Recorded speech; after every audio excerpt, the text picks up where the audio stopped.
Hello viewers, welcome to blog 66। আজকের ব্লগের আলোচ্য বিষয় হাইপোথাইরয়েডিজম কি, এই ডিজিজের লক্ষণ কি কি হয়, কিভাবে এই রোগ ডিটেকশন করা হয় এবং এই রোগের কি কি ট্রিটমেন্ট আছে। তো চলুন আজকের ব্লগ শুরু করা যাক। হ্যালো ভিউয়ার্স, আপনি দেখছেন বাংলা হেলথ এডুকেশন। আমি ডক্টর জয়দেব, আমি একজন consultant pathologist and general physician. আমার এই চ্যানেলে আমি সবসময় চেষ্টা করি আপনাদের স্বাস্থ্য সম্পর্কিত বিভিন্ন সমস্যার কথা অতি সহজে এক্সপ্লেন করার। আপনি যদি আমাদের চ্যানেলে নতুন হন তাহলে আপনার মোবাইল স্ক্রিনের ঠিক নিচে যে লাল রঙের সাবস্ক্রাইব বাটনটি আছে সেটি প্রেস করে এখনই আমাদের চ্যানেলটি সাবস্ক্রাইব করতে পারেন এবং তার পাশে যে নোটিফিকেশন বেলটি আছে সেটি প্রেস করে অল নোটিফিকেশন অন করতেও ভুলবেন না। এবং অবশ্যই আমাদের ফেসবুক পেজটি আপনি ফলো করতে পারেন। সেই ফেসবুক পেজের লিঙ্ক আমি নিচের ডেসক্রিপশন বক্সে অবশ্যই দিয়ে দেবো, সেখান থেকে ক্লিক করে আপনি আমাদের ফেসবুক পেজটিকে ফলো করতে পারেন। তার ফলে আমাদের পরবর্তী আপডেটগুলি আপনি ইনস্ট্যান্টলি পেয়ে যাবেন। তো চলুন আর সময় ওয়েস্ট না করে আজকের বিষয়ে আসা যাক। তো প্রথমে দেখে নেওয়া যাক যে হাইপোথাইরয়েডিজম আসলে কি। হাইপোথাইরয়েডিজম কি, থাইরয়েড গ্ল্যান্ডের কি কি ফাংশন আছে, T3, T4 এবং TSH এই তিনটি হরমোনের কি গুরুত্ব আমাদের শরীরে, সে বিষয়ে আমি একটি কিন্তু সেপারেট ব্লগ বানিয়েছি। সেই ব্লগটি হলো ব্লগ 65।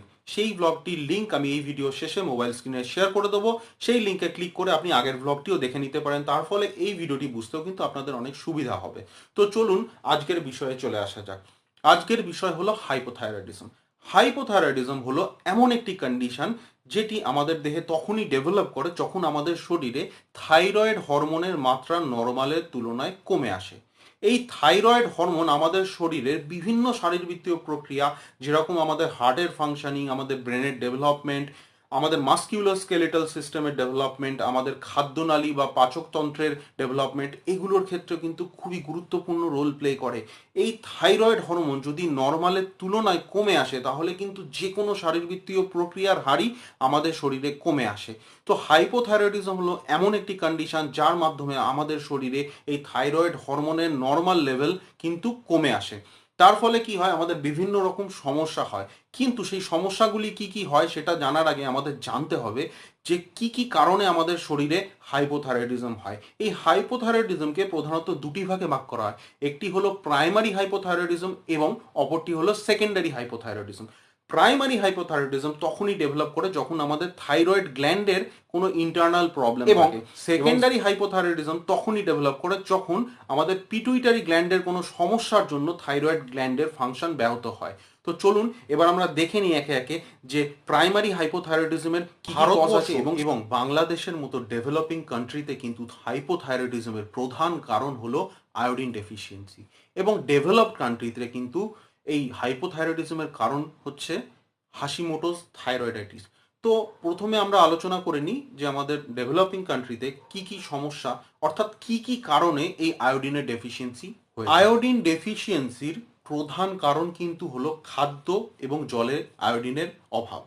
খাদ্যে যদি আয়োডিনের অভাব থাকে সেক্ষেত্রে আমাদের আয়োডিন ডেফিসিয়েন্সি হতে পারে, এবং যে পানীয় জল আমরা নিই সেই জলে কিন্তু অনেক সময় আয়োডিনের ডেফিসিয়েন্সি থাকে, এবং কিছু স্পেসিফিক রিজিয়নে কিন্তু এই আয়োডিন ডেফিসিয়েন্সি অনেক বেশি প্রমিনেন্ট। সেজন্যই কিন্তু বর্তমানে বিভিন্ন রকম আয়োডাইজড সল্ট চলে এসে সেই সকল আয়োডাইজড সল্ট নিলে তার মধ্যে কিন্তু ফর্টিফাইড আয়োডিন থাকে। তার ফলে কিন্তু আমাদের এই আয়োডিন ডেফিসিয়েন্সি হওয়ার সম্ভাবনা অনেকটাই কম। পরবর্তী যে কারণটির জন্য আয়োডিনের ডেফিসিয়েন্সি হয়ে থাকে সেই কারণটি হলো বিভিন্ন রকম ড্রাগস। এই ড্রাগগুলির মধ্যে খুব কমনলি যে দুটি ড্রাগস হাইপার থাইরয়েডের ট্রিটমেন্টে ইউজ হয়, অর্থাৎ যখন থাইরয়েড হরমোন বেড়ে যায় সেই সময় কিন্তু দুটি ড্রাগস ইউজ করা হয়। সেই দুটি ড্রাগস হলো কার্বিমাজোল এবং প্রোপাইল থায়োইউরাসিল। এই দুটি ড্রাগস কিন্তু ইউজ হয়, এবং এই দুটি ড্রাগের ইমপ্রপার ইউজের ফলেও কিন্তু আমাদের শরীরে থাইরয়েড হরমোনের লেভেল কমে আসতে পারে। পরবর্তী মেডিকেশনটি হলো রেডিও অ্যাক্টিভ আয়োডিন। এই রেডিও অ্যাক্টিভ আয়োডিন থাইরয়েডের বিভিন্ন চিকিৎসায় ইউজ হয়। অতিরিক্ত ইউজের ফলে কিন্তু এই রেডিও অ্যাক্টিভ আয়োডিন থেকেও হাইপোথাইরয়েডিজম ডেভেলপ করতে পারে। আরেকটি ওষুধ আছে লিথিয়াম, যেটি বিভিন্ন রকম নিউরোলজিক্যাল সমস্যায় কিন্তু অ্যাজ এ ট্রিটমেন্ট কিন্তু এই মেডিকেশনটি দেওয়া হয়।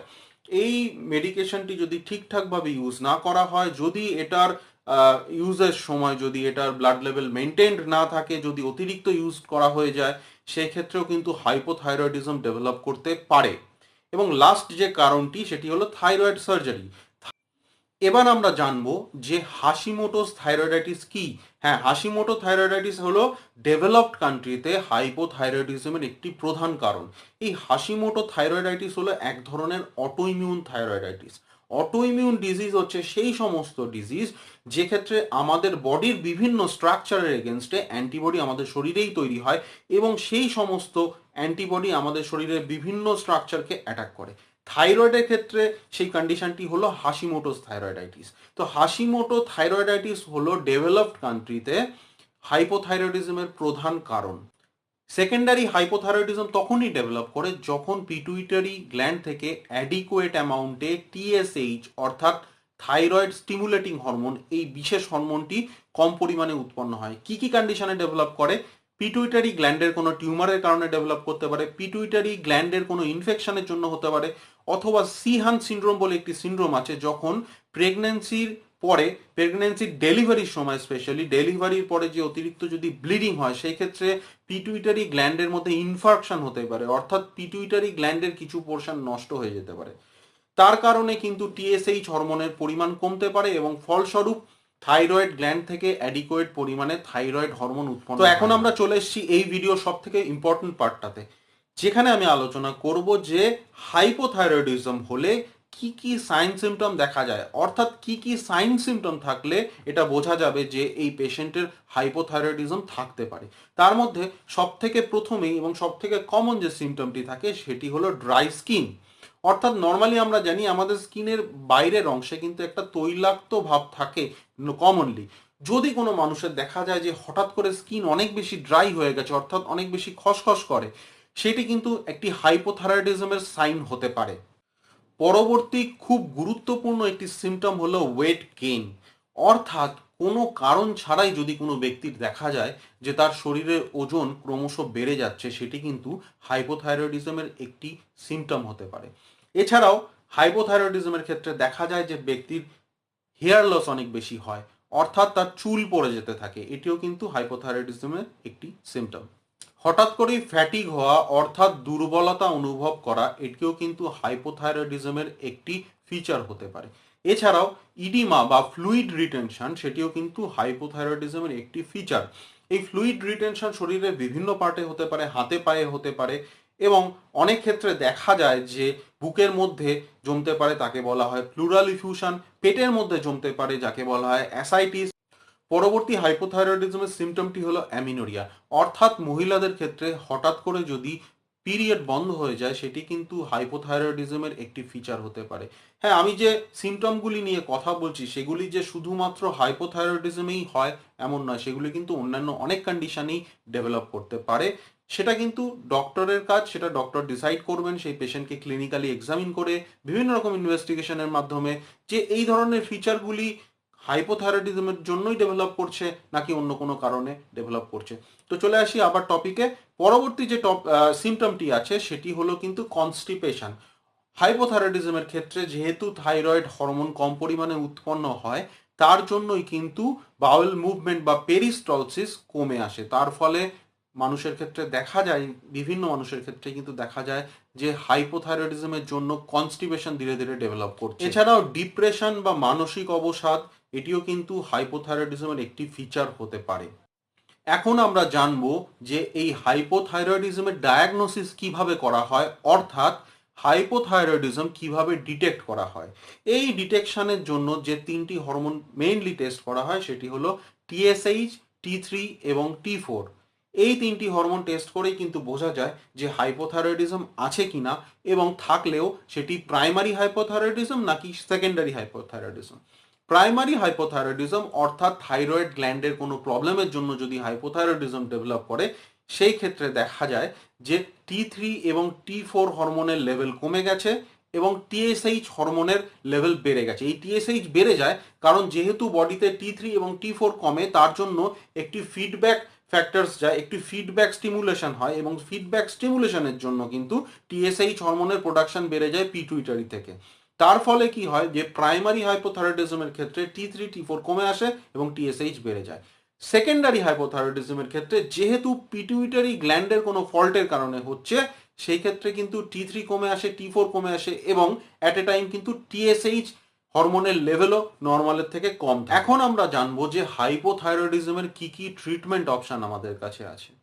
হাইপোথাইরয়েডিজম প্রধানত দেখা যায় যে মহিলাদের ক্ষেত্রে বেশি কমন, এবং হাইপোথাইরয়েডিজমের ট্রিটমেন্টের জন্য যে মেডিসিনটা ইউজ করা হয় সেটি হলো সিনথেটিক T4, যেটিকে আমরা কমনলি জানি লিভোথাইরক্সিন হিসাবে।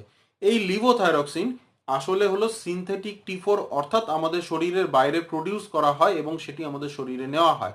এই সিনথেটিক T4 নেওয়ার ফলে আমাদের শরীরে T4 হরমোনের যে ঘাটতি আছে সেটিও পূরণ হয়, এবং পরবর্তীকালে শরীরের মধ্যে যখন এই সিনথেটিক T4 বা লিভোথাইরক্সিন প্রবেশ করে তখন কিন্তু এটি আমাদের শরীরের মধ্যে T3 হরমোনেও কনভার্টেড হয়। তার ফলে T4 এবং T3 এই দুটি হরমোনের লেভেলই কিন্তু বাড়ে। কিন্তু প্রশ্ন হচ্ছে যে এই সিনথেটিক T4 মানে এই মেডিকেশনটি আমি কতদিন খাবো, সেটি কিন্তু আপনি নিজের থেকে খেতে পারেন না, সেটি কিন্তু অবশ্যই একজন ডক্টরের অ্যাডভাইস অনুযায়ী আপনাকে খেতে হবে, এবং এই হরমোনের কি ডোজ থাকবে সেটা কিন্তু ডিপেন্ড করে যে TSH এবং T3 T4 এগুলির লেভেলের উপরে। ইনিশিয়ালি দেখা যায় যে প্রত্যেক মাস অন্তর কিন্তু টেস্ট করতে হয় যতক্ষণ না এই TSH লেভেলটি নর্মালে আসছে। একবার এই নর্মালে চলে এলে TSH, তার ফলে কিন্তু ডক্টর যেরকম যে ফ্রিকোয়েন্সিতে টেস্ট করতে প্রেসক্রাইব করবেন আপনাকে সেই অনুযায়ী করতে হবে। কিন্তু কখনোই এই ওষুধটি মেডিকেশনটি নিজের থেকে নেওয়া যাবে না, কখনোই নিজের ইচ্ছা মতো মেডিকেশনটি কিন্তু বন্ধ করা যাবে না। বন্ধ যদি করেন তাহলে পরবর্তীকালে আবার আপনার হাইপোথাইরয়েডিজম ডেভেলপ করার চান্স আছে। এই ভিডিওর শেষে কিন্তু মোবাইল স্ক্রিনে আমাদের বিভিন্ন প্লেলিস্ট শেয়ার করা থাকবে, অর্থাৎ সেই প্লেলিস্টে ঢুকে আপনি আমাদের চ্যানেলের অন্যান্য ভিডিওগুলিও দেখে নিতে পারেন। আমাদের আগের ভ্লগ অর্থাৎ ভ্লগ 65, যে ভ্লগটির ব্যাপারে আমি ইনিশিয়ালি বলেছি থাইরয়েড সম্পর্কিত আরেকটি ভিডিও, সেই ভিডিওটি যদি দেখতে চান এন্ড স্ক্রিনে ক্লিক করে সেই লিঙ্কটিতে ঢুকতে পারেন, অথবা যে আমাদের যে চ্যানেলের লোগো আছে সেই লোগোতে ক্লিক করেও আপনি আমাদের চ্যানেলটি সাবস্ক্রাইব করতে পারেন। যদি ভিডিওটি প্রয়োজনীয় মনে হয় তাহলে ভিডিওটিকে একটি লাইক দিতেও ভুলবেন না, এবং প্রয়োজন হলে আপনি কিন্তু ফেসবুক এবং হোয়াটসঅ্যাপে এই ভিডিওটি শেয়ারও করতে পারেন। Till then, take care and stay fit, be healthy. Thank you.